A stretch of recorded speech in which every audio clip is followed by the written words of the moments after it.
Tips for naming your puppy.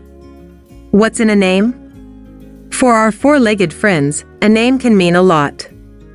Is the name easy for them to understand? Is it memorable for others? Does it fit with their personality?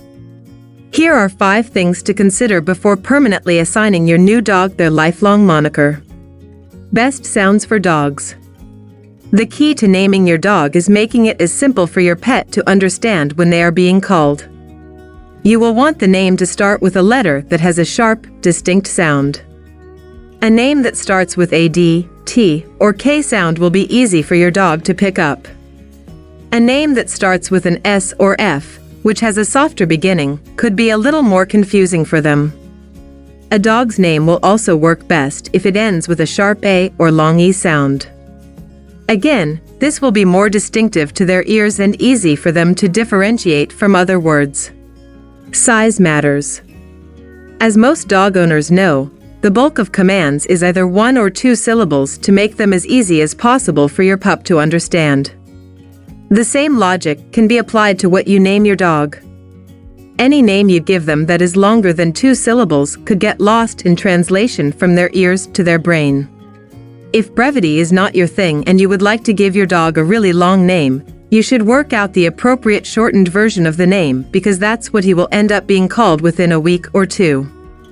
The name Sir Barks-a-Lot of Smithville might be really cute, but the shortened version of it would probably end up being Sir, which is not a distinctive word for dogs to easily recognize when you are calling for them.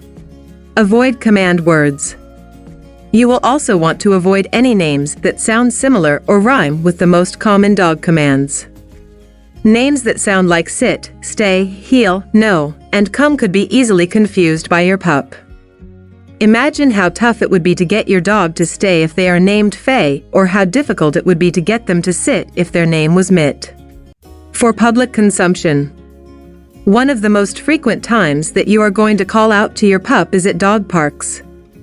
Because of this, you may want to ensure your pup's name is something that you would be willing to yell out publicly.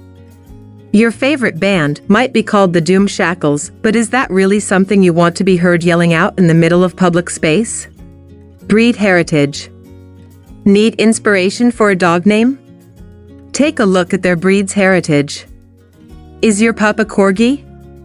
Perhaps a Welsh name after the country that made the breed famous. Is your dog a Weimaraner? How about a name reflecting their German background? In the end, these are all just suggestions for the naming of your pup. Let your imagination flow and pick a name the whole family will love. Just be sure to make the name as easy for your pup to learn as possible. It can be one of the keys to setting up the best communication possible between you and your dog.